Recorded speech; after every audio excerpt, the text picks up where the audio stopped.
Bem, pessoal, seja todo mundo bem-vindo. Mais uma vez, bom dia. Nós começamos a gravar aqui esse nosso encontro.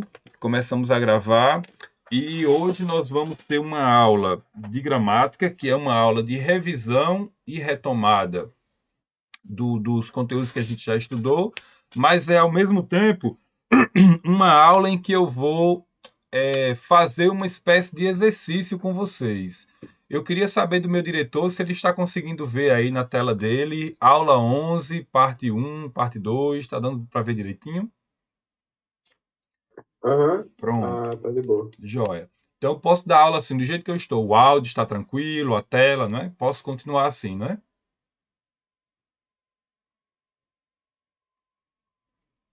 Posso? Pode? Pronto, ótimo.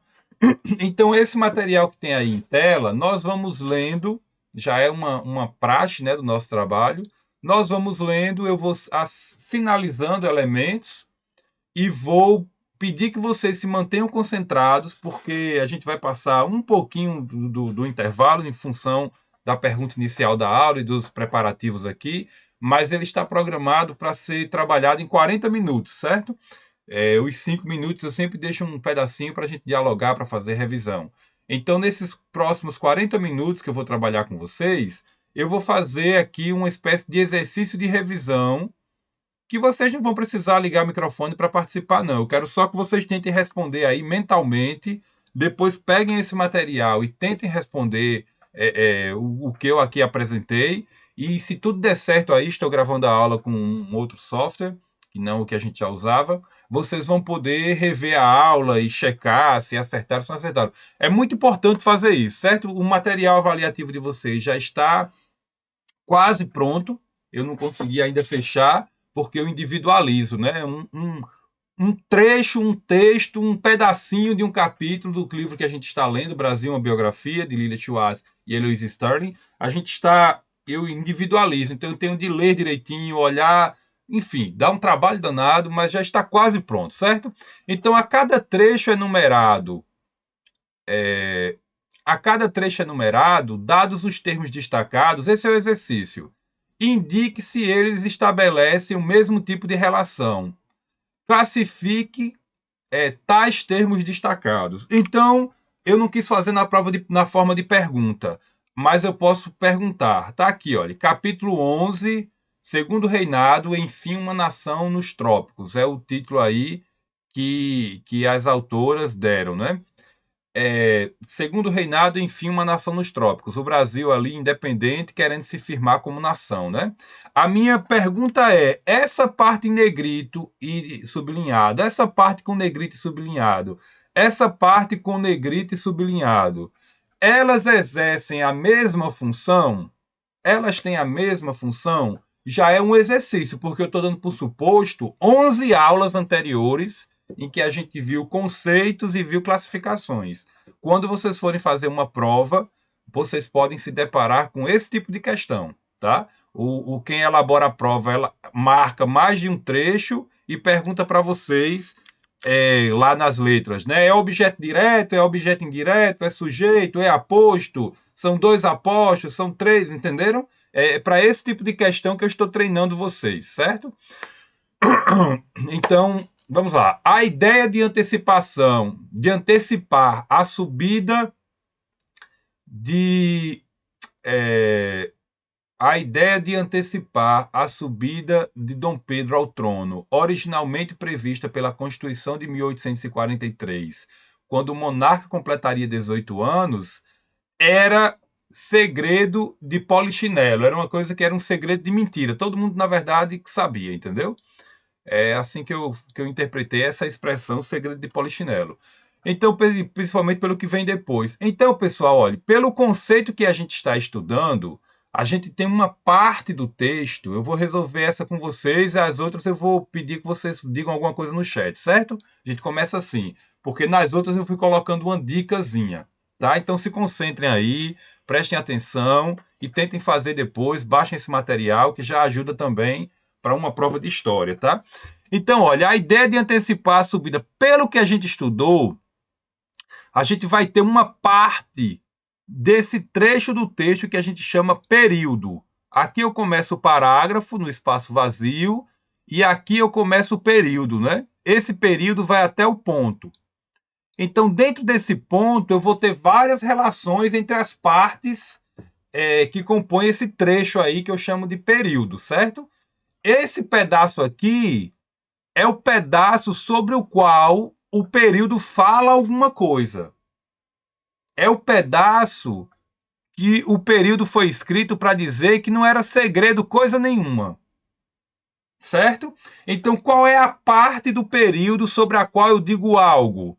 Como é que eu chamo essa parte?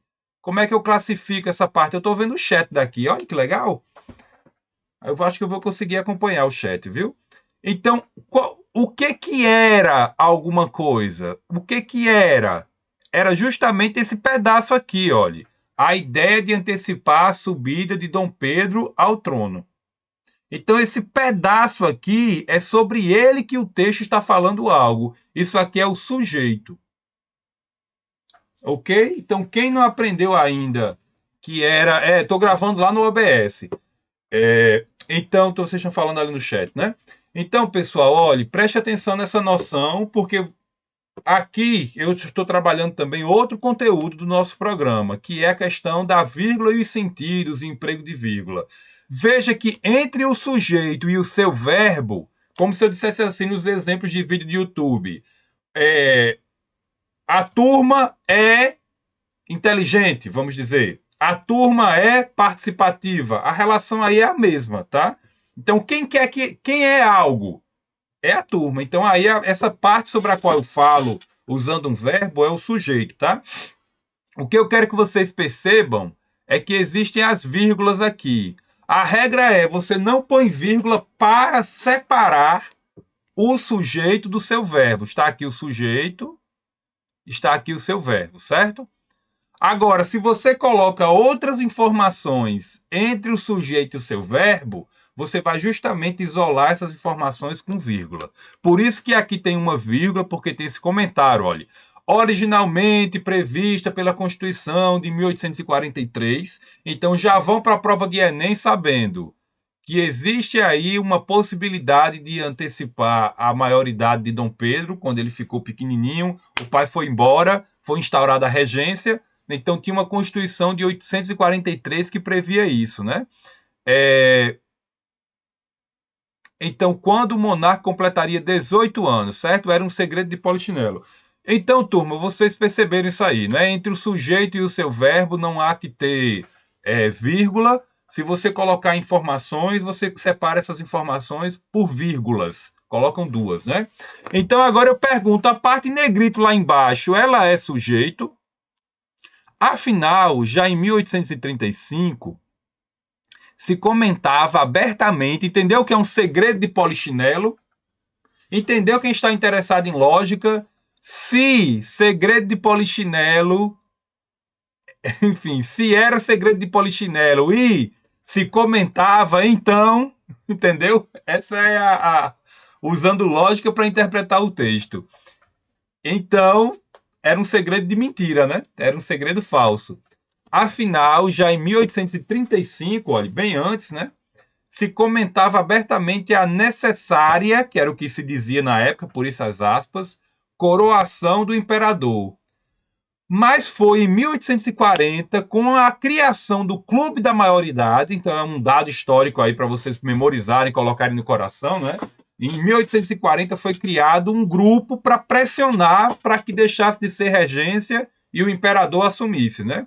O Clube da Maioridade, que o projeto tomou forma. Os deputados, contrários à regência de Araújo Lima, vão ao Senado e exigem a posse antecipada de Pedro Alcântara. Então aí Araújo Lima era o senador que liderava o Clube da Maioridade. Eu pergunto, essa parte em negrito, os deputados, têm a mesma função que a anterior, a função de sujeito? Digam aí no chat se é igual ou diferente. Inusitado pensar que, diante das várias rebeliões regenciais, dos projetos republicanos e da radicalização da situação, forçou-se uma saída simbólica sustentada num sistema de governo monárquico e liderado pela região centro-sul do país. Só o monarca poderia garantir um poder centralizado e de representação nacional. Eu pergunto, essa parte em negrito, uma saída simbólica, também é sujeito? Ou é outra a função? Então, para quem disse que era a mesma coisa, repare no seguinte, olha. Os deputados, aí tem uma informação aqui, né? Tem uma vírgula porque tem uma informação depois, olha. Contrários à regência de Araújo Lima, vão. Então, olha, nessa explicação que tem depois dos dois pontos, quem é que vai a alguma coisa? Os alunos vão estudar. Os liberais, os deputados liberais vão, são eles que vão. Eles aqui são ativos, né? Eles praticam a ação de ir, certo? Então, esses deputados também funcionam aqui como sujeito, certo? Por esse motivo. E aqui, diante, olhe, inusitado pensar que, diante das várias rebeliões regenciais, diante dos projetos republicanos e diante da radicalização da situação, forçou-se uma saída simbólica. Então, o que é aqui que se está declarando que foi forçado? Né? Forçou-se uma saída simbólica. Essa parte em negrito aqui, ela funciona como sujeito ou ela tem outra função? O que é que vocês me diriam? Essa saída simbólica é ela que força alguma coisa ou alguém forçou alguma coisa? É a mesma função ou é função diferente? Essa é a pergunta. O que é que vocês me diriam aí no chat? Lá em cima, a ideia de antecipar a subida era alguma coisa. Os deputados liberais vão alguma coisa. Então aqui, alguém forçou alguma coisa. Então esse alguma coisa é objeto do verbo. Deu para entender? O verbo aí exige um complemento, é assim que eu vou ler com vocês. Forçou-se uma saída simbólica. Então aqui a gente não sabe quem praticou essa ação de forçar e quem força, força algo. Então aí esse uma saída simbólica complementa o verbo forçar. Todo mundo entendeu, gente? Beleza? Isso que eu estou explicando aqui é a base, é o básico, para vocês entenderem depois a minúcia, para vocês se prepararem para provas aí ao longo da vida de vocês. Certo? Beleza? Tranquilos? Pronto. Então o modelo aí vai ser esse do nosso estudo nessa nossa parte aqui, certo? Eu destaquei itens e eu vou dialogando com vocês e vocês vão participando aí no chat. Por favor, quanto mais pessoas participarem, melhor, viu? Porque pelo erro, pelo acerto, vocês vão aprendendo. Certo? E o chat ninguém tá vendo, né? E tal, fica aqui só entre a gente. Vamos lá. Já o Pequeno Príncipe, mantido no paço e apartado da situação, tinha um lugar chamado Paço, né? O Paço Imperial. Tinha uma região lá e o príncipe ficava lá, né? Já o Pequeno Príncipe, mantido no passo e apartado da situação, parecia pouco entender as contingências, ou seja, o que ia acontecendo ali. Eu adoro essa palavra, o que ia acontecendo, não é? Ele estava lá, criança, e simplesmente estava a regência. Daqui a pouco, quem tinha poder se articulou em busca de ter mais poder e discordando do regente, né, que era quem governava no lugar da criança. Então, e a coisa foi acontecendo. Daqui a pouco alguém criou um clube da maioridade sem uma contingência. Estou colocando vocês para irem aprendendo até certo ponto a ler um texto de história, né? Um livro. Então, ia acontecendo as coisas, né? Daqui a pouco um senador levou para o Senado que ele ia ser de maior. Daqui a pouco botaram um menino para ser imperador. Entendeu o que é contingência? São coisas que que vai acontecendo sem a gente esperar, que fogem o controle da gente, né? Então, já o Pequeno Príncipe, mantido no passo e apartado da situação, olha, o Pequeno Príncipe é o sujeito, né? Era ele que parecia pouco entender. Quem entende, entende algo, né? Então está aqui, isso aqui é um objeto desse verbo, né? Um objeto direto porque não tem uma preposição, só tem um artigo ali. Entender as contingências mais urgentes do mundo da política. A pergunta é: esse nisso e esse maturidade emocional são também objetos ou são outra coisa? Vamos ler. Mais urgentes do mundo da política. Em relato datado de março de 1840, Pedro Araújo de Lima conta como foi sua conversa com o monarca. Segundo o regente, quando perguntado sobre a possibilidade da maioridade, Dom Pedro teria dito apenas 2 pontos. De fato, não tenho pensado nisso. Olha, quem pensa, pensa em algo, pensa algo, sei lá. O pensar exige um complemento, né? Em alguns usos. Você pode dizer, eu estou aqui apenas pensando. E aí é refletindo. Mas você também pode construir, estou pensando nos estudos, estou pensando na leitura. Então aqui eu também tenho, eu vou chamar lá em cima de objeto verbal para ficar como sendo a mesma coisa, certo? A não ser que vocês queiram uma análise melhor, né? Aqui é um objeto direto, aqui é um objeto indireto, mas eu vou colocar como objeto, como complemento verbal, mais genérico. Aqui eu tenho um complemento verbal, quem entende, entende algo. Aqui também eu tenho um complemento verbal, pensando nisso, né? Pensando em alguma coisa. A versão oficial da mesma história é bem diferente. Então você tem as duas estudiosas aí de história foram lá, olharam novamente documentos da história do Brasil e lá elas encontraram um documento dizendo que Dom Pedro não estava muito preocupado com assumir trono, não estava pensando sobre, né? Já tem a história oficial, a história que foi consagrada, a que foi dada pelos vencedores, né? De que conta o seguinte, olha, que consultado em 1840, o jovem de 14 anos teria dito, quero já. Então, olha, vocês vão aí aprendendo. Existe a história mais próxima da realidade, mais documentada, né? E existe a história que interessa a quem faz a história. Então, o clube da maioridade queria de todo jeito que Dom Pedro virasse imperador, porque eles entendiam que iam ter mais poder, né? E iam ter ali seus interesses garantidos. Então eles construíram essa narrativa, essa história de que Dom Pedro era uma criança, mas estava preparada, certo? Para virar imperador. E existe aí um documento, pelo menos, dizendo que ele não estava pensando, enfim. Então, revelando uma. Então, quem revela, revela algo, certo?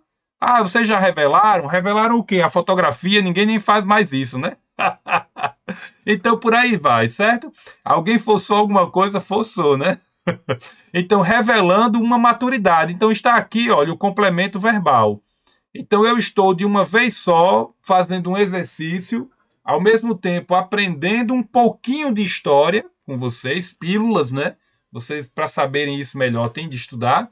E estamos praticando a leitura enquanto revisamos o conteúdo de complemento verbal. Essas palavras que podem estar no presente, no passado ou no futuro, certo? São os verbos. Elas também podem estar em tempo algum. Por exemplo, aqui está no presente, né? Aqui é o presente, parecia. É o presente, certo? Agora, revelando e... vou ficar aqui só em revelando. Revelando é uma forma nominal do verbo, certo? É uma forma nominal do verbo. Nem está no presente, nem no passado, nem no futuro. Ok? É o que se chama de gerúndio. É quando é o ando, endo, indo. Memorizem isso, certo? Ok? Pensando, fazendo, lendo, estudando. Nem está no presente, nem no passado, nem no futuro. Certo? Mas ainda assim é verbo. Verbo numa forma nominal. Então, pessoal, aqui a gente revisou o conteúdo de complemento verbal. Vamos ver agora outros itens para a gente revisar outro conteúdo. E, por favor, ativem a mente para tentar fazer, entendeu? Tentem, é sempre essa pergunta. É a mesma função ou é função diferente? Depois vocês pegam o material e tentam vocês mesmos fazerem, rever essa aula anotando. É muito importante. Se vocês não tentarem compreender e saber fazer esse tipo de atividade agora, lá na frente, quando vocês quiserem fazer um concurso, eu vou ser bem utilitarista nessa aula. Lá na frente, quando vocês quiserem fazer um concurso, ter de aprender isso do zero é horrível. entendeu? Aí é pagar aula particular, é correr, é um desespero, e véspera de prova e tal. Então, enfim, tentem entender isso agora, pelo menos essa base. Então, jornais e panfletos distribuídos na corte, né, não cansavam de enaltecer as qualidades prodigiosas do jovem Pedro. Então saía divulgando, olha, ele é o máximo, é um menino, mas é inteligente, ele quer ser imperador. Deixa que, na verdade, era o grupo político ali que estava contrário a quem estava no poder e estava doido para manter ali suas vantagens, né? Nós precisamos aprender isso para a nossa vida. De que grupo social, vou chamar assim, né? De que classe social a gente faz parte? Tá? Se você é filho de trabalhador, se você é filho de agricultor, se você é filho de trabalhador que eu digo assalariado, enfim, se você é da classe média, você tem que saber que você é.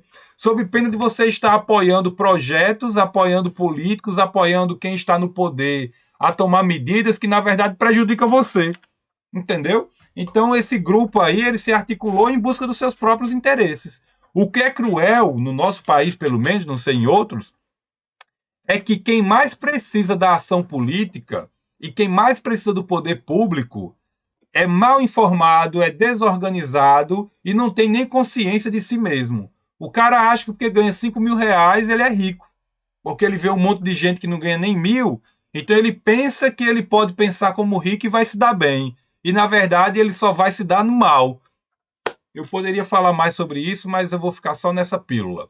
Então, jornais e panfletos distribuídos na corte não cansavam de enaltecer as qualidades prodigiosas de Dom Pedro. Sua educação, inteligência, cultura, domínios de línguas mortas, leia-se aí, vamos dizer, grego, latim, entendeu? E vivas, né? Ele saberia falar várias línguas, além da destreza na equitação, que eu entendi que era montar, entendeu? Equitação parece, eu não olhei no dicionário, mas me parece que é montaria, né? E esgrima, né? Usar a espada. O segundo rei que o Brasil conheceu, o mais duradouro e popular, iniciava assim sua vida cívica, envolto em um suntuoso teatro, o teatro de sua precoce maturidade. Então, esses senadores aí, não é? Esse líder na frente, como era o nome do líder aqui, hein? Do Clube da Maioridade? Ele era contra a regência de Araújo Lima, tá aqui, não é? Pedro Alcântara, o nome do imperador. Cadê o nome do líder do Clube da Maioridade? Agora me fugiu. Mas esses homens em torno do Clube da Maioridade criaram essa imagem de que Dom Pedro era Pedro Alcântara super maduro, né? Super à frente de uma criança. As roupas de adulto, a fama de filósofo e poliglota, ou seja, que fala muitas línguas, e o temperamento equilibrado, tudo contribuía, eu estou aqui, viu, para vocês acompanharem, tudo contribuía para fazer do monarca um personagem projetivo, um espelho invertido de seu pai, que o pai seria o contrário, era bruto, era... A gente já leu um texto aqui sobre ele, né? Tinha amante, ele tinha uma péssima fama, né? Ele era visto pela população como um rei bruto, né? Um rei bárbaro, é assim que elas falam. E estava pronto o cenário necessário para o ritual de sagração e coroação de Dom Pedro II. Então a pergunta é, esse trecho que se inicia aqui, estou dizendo aqui de propósito para dar a dica, e esse outro, eles têm a mesma função? Ou são só parecidos? E qual é essa função? O que esse trechinho faz? Para que ele serve aí na organização do período? Nesse período aqui que começa no início do parágrafo e termina no ponto, e nesse período aqui que começa em as roupas e termina bem aqui, ó, em seu pai. Nesses períodos, qual é a função? Eu vou dizer, olha, esse aqui é a forma do aposto mais fácil para vocês identificarem qualquer prova. É quando ele vem depois de 2 pontos. Olhe, que qualidades são essas? É um aposto aqui a palavra qualidade. Quais são as qualidades que Dom Pedro tem, gente? Digam para mim aí no chat. Educação, inteligência, a cultura, o domínio de línguas, tudo isso aqui, depois dos 2 pontos, o texto esclarece quais são. Tudo bem? Entenderam isso aí? E lá embaixo, eu também é um aposto ou não? Vamos lembrar o que é o aposto? É aquela informação que vem a mais é uma informação facultativa sobre um substantivo e que eu posso trocar o substantivo por essas informações, que é o aposto. Então aqui eu poderia dizer, olha, os jornais e panfletos distribuídos na corte não cansavam de enaltecer o quê? Sua educação, inteligência, cultura. Entenderam o que é o aposto, gente? Eu estou olhando no chat, ninguém está dizendo nada. Se não está dizendo nada, eu fico angustiado, mas eu vou avançar. Certo? Tudo bem? Beleza? Olhe, um personagem era um personagem, olhe. Tudo contribuía para fazer do monarca o quê? Para fazer do monarca o quê? Essa é a pergunta. Para fazer dele o quê? Um grande personagem projetivo. Certo? Aí eu não entendi. Peraí, autoras, explica aí. Explica aí, autoras. Aí elas vão, colocam os 2 pontos e explicam. Eu estou indo um pouquinho mais devagar, certo? Os 2 pontos explicam. Fazer do monarca um espelho invertido de seu pai. Compreenderam isso? Ok? Olivia, um pouco o que mais? Escreva só a última palavra, que ali cortou. Para não mexer aqui e atrapalhar o OBS. Então, eu posso trocar um grande personagem projetivo, eu posso trocar por um espelho invertido de seu pai, um pelo outro. E um esclarece o outro. Ok, Lívia, estou indo já. Já tinha tido a intuição que era isso. Então, como eu posso trocar um pelo outro e um esclarece o outro, eu tenho um aposto. É muito importante. Eu estou repetindo isso em várias aulas, porque o aposto é um termo aí importante não só para vocês saberem ler, como também para vocês saberem escrever. Vocês podem escrever com uma parte do seu texto esclarecendo a outra. Todo mundo entendeu o aposto nessa minha explicação? Então, por gentileza, marquem aí, não é que eles têm a mesma função, a função de aposto, certo? Beleza? Eu vou até o fim desse material e a gente vai negociar depois como é que vai ficar no segundo horário, viu? Eu acho que é melhor assim para vocês. 4. No dia 18, olha, showtime, agora é a hora de coroar, certo? Showtime, agora é a hora de coroar. Um espetáculo digno dos grandes reis, né? Fazer aqui uma coisa que faziam lá na Europa, era só um menino, gente, imagine, né? No dia 18 de julho de 1841, o Rio de Janeiro amanheceu mais uma vez em festa. Vamos para o segundo período. A corte, vestida com o máximo decoro, né? Todo mundo muito arrumado, muito chique, né? Aguardava pelo maior ritual já preparado no país. O folheto, elas sempre vão lá, olha, procurar documentos, né? Para trazer uma história com informações novas. Então tá aqui, olha. O nome do folheto é esse: Disposições para a Sagração de Sua Majestade o Imperador. Foi impresso, né? Impresso na ocasião, apresentava com detalhes a intenção. Então, gente, se eu perguntar assim, pessoal, vocês estão com intenção? Intenção é um nome, né? É um substantivo. Então, essa palavra intenção, ela exige um complemento. Se eu perguntar, turma, vocês têm a intenção? Sempre vai vir a intenção de quê, professor? Qual intenção?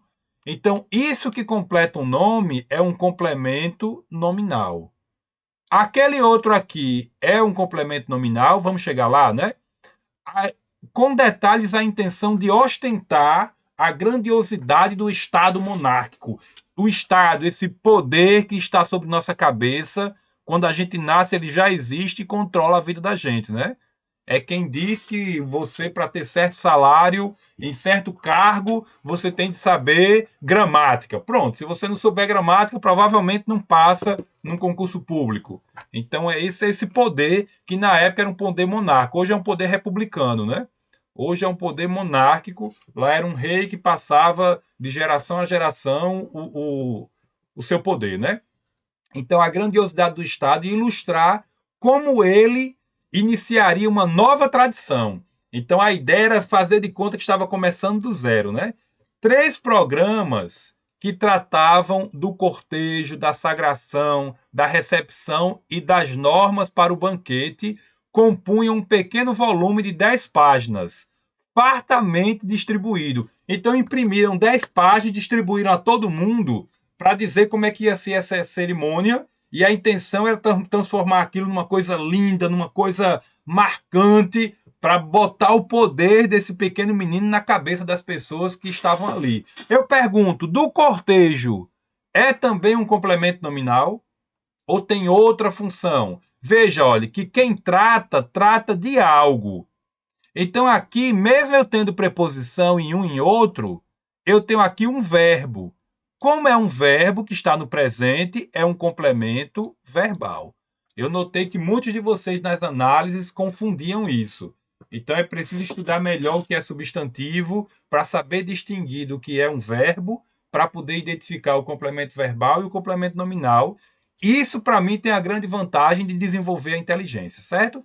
E tudo mais aqui é complemento desse verbo. Olha, tratavam da sagração, tratavam da recepção, tratavam das normas para o banquete, certo? Então, marcado para começar no meio-dia de 16 de junho, o ritual envolveria centenas de pessoas que deveriam incorporar-se ao cortejo em momentos precisos, com posição e atitudes específicas. Está aqui, olha, um desenho de como teria sido essa festa, sabe? Os cavaleiros, né? Centenas de pessoas ali participando do evento e tal, certo? Para dar uma ideia de grandiosidade. Vamos lá aqui. Aqui eu vou ter a diferença de adjunto adnominal para complemento nominal, certo? O adjunto adnominal, ele é um termo facultativo e ele serve para especificar, para caracterizar um nome, certo? Adjunto adnominal. Termo facultativo usado para caracterizar, especificar um substantivo, certo? Já o complemento nominal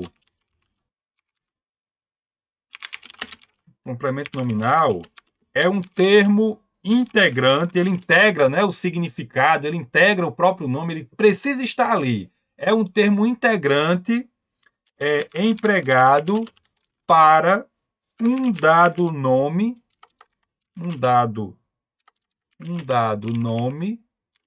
poder, eu vou colocar entre aspas, fazer sentido no período.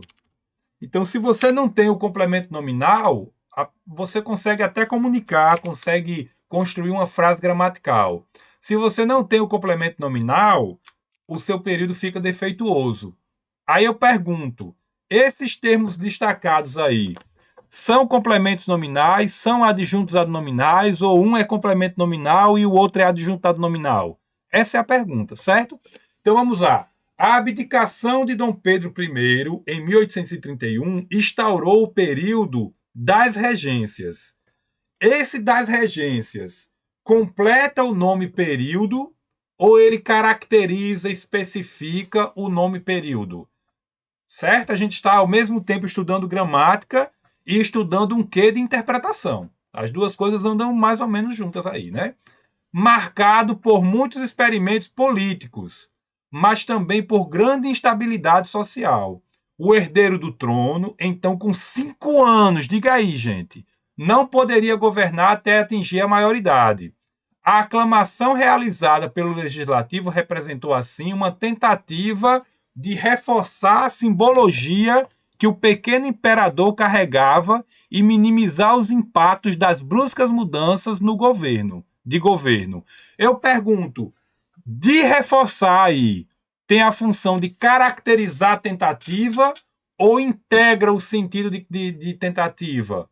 É obrigatório, gramaticalmente falando? Essa é a pergunta para você decidir se é um complemento nominal ou se é um adjuntado nominal. Aí tem aquela dica, né? Que é aquela dica que não é útil 100% todas as vezes, mas que ela ajuda na maioria. Se você puder trocar a expressão, que aí eu tenho duas expressões, né, com preposição. Se você puder trocar, isso é um item do nosso programa, viu, gente? Eu sou obrigado a explicar isso. A diferença de adjuntado nominal para complemento nominal. Eu cumpro o nosso programa à risca, tá? Então, o macete, a dica é que nem sempre, não é 100%, mas quase sempre resolve, é se você encontrar um adjetivo, logo é um adjuntado nominal, porque eu posso trocar aqui por regencial. E a história, muitas vezes, ela emprega isso. Então, como eu tenho aqui período das regências, eu posso dizer período regencial, então esse regencial e esse das regências está caracterizando o período. Logo, eu tenho um adjuntado nominal. Ok? Quem disse ali especifica falou certo. Agora, uma tentativa de reforçar, eu não posso dizer uma tentativa reforciana. Entende que não faz o menor sentido? Quem tenta, tenta algo. Então, a tentativa é tentativa de algo. Tentativa de responder, de buscar. Então, aqui eu tenho um complemento nominal. Essa expressão, ela integra o sentido de tentativa. É assim que eu queria que vocês raciocinassem. Dúvidas sobre isso aqui? Perguntas, observações? Temos? Digam não, pelo menos, no chat para eu avançar. Joia. Então estudem isso de novo, vejam a diferença, aprendam isso. Debré, como sempre, né, esse artista que estava aqui no Brasil desenhando, já que não tinha celular para filmar, né, então alguém tinha que documentar. Ele fez aí os desenhos, né, dessa multidão, eu trouxe aqui, né? Aclamação Jean-Baptiste Debré. Tá aqui uma ilustração, né? Os escravos. Olha, gente, os escravos, eu não gosto de dizer escravos, você acaba saindo. Mas as pessoas escravizadas aqui, olha, aqui não é, né? Mas aqui atrás é. Aqui é ele está vestido de como se fosse uma roupa de oficial, mas aqui eu tenho uma pessoa que na minha leitura aqui está sem camisa e tal, representaria uma pessoa em situação de escravização, feliz, contente, né? Aclamando o imperador. Então, enfim, tenham cuidado aí, tentem ver as histórias que estão sendo contadas para saber a que elas servem, né? Para que elas prestam, se é para o interesse da gente ou só de meia dúzia. Isso aqui é Dom Pedro, né? Como criança, Pedro Alcântara, né? Agora tornado Dom Pedro, aclamado imperador aí, coroado, certo? Com a sua roupa chique, a pintura. E aqui, olha, a regência de Araújo Lima e as rebeliões e a radicalização dos projetos republicanos foram. Cadê? Eu só marquei isso. Então isso aqui a gente já sabe que é o sujeito, né? A regência de Araújo Lima, as rebeliões e a radicalização, eu trouxe só para mostrar, olha, a regência, radicalização, rebeliões são as partes mais importantes desse sujeito, que é um sujeito bem longo, que ele tem aqui, olha, 3 núcleos. Então, quando um sujeito tem mais de uma palavra que é importante, quando ele tem mais de um núcleo, a gramática vai chamar de sujeito composto. Eu trouxe esse exemplo aí só para ilustrar isso, certo? Isso tudo aí é um termo só, é o sujeito. A regência de Araújo Lima, as rebeliões e as radicalizações dos projetos republicanos, tudo isso aí foram, certo? Deu para entender? Tranquilidade? Ok, turma? Posso avançar? Eu queria mostrar esse caso de exemplo longo aí, não é? Foram os fatores que impulsionaram a ascensão ao trono de um jovem de 14 anos. Imagine, gente. 14 anos. Quando ele ficou para esperar a maioridade, ele tinha 5, né? E aí o que acontece? Já que é de menor, então para resolver, vamos torná-lo de maior com 14? Pronto, foi o golpe que deram. Vocês já viram isso antes? Foram os fatores que impulsionaram a ascensão ao trono de um jovem de 14 anos que deveria salvar o Brasil, né? Entre aspas, era o que diziam, né? Criado em 1840 pelos deputados liberais, foram os liberais que vieram, né? Com o golpe da maioridade, quebraram a regra, inventaram que ele era maior de idade com 14 anos, né? Quando era para ser até com 18. O movimento pela antecipação da maioridade de Pedro II, conhecido como Clube da Maioridade, que a gente viu lá em cima, né? Visava construir a imagem de um imperador maduro, racional e politicamente decidido, a despeito de sua pouca idade. E aí na tela, feito alguns anos depois, destaca o conforto da situação. É visível a falta, enfim, e tal, e por aí vai, certo? Então, olha, eu vou parar aqui o compartilhamento. E vou dizer que nesses nossos minutos aqui de estudo, nós tivemos uma revisão de complemento nominal, complemento verbal, sujeito, certo? Eu vou fazer o seguinte, eu vou interromper nossa aula aqui, vou dar esse momento de exercício como primeira aula, o momento em que a gente dialogou sobre esses conceitos e viu algumas notas a respeito da maioridade, né, da ascensão ao trono de Dom Pedro II. E na segunda parte dessa aula, conforme estava programado, eu vou tratar com vocês de agente da passiva, certo? Depois do nosso intervalo, que a gente vai ter aí os 15 minutos de intervalo, e aí a nossa segunda aula fica menorzinha, a gente trata, continuando lendo esse capítulo, a gente vai ver sujeito ativo, sujeito passivo, ainda na forma do exercício aí, e no final a gente aprende sobre agente da passiva, certo? Ok? Deixa eu interromper a gravação.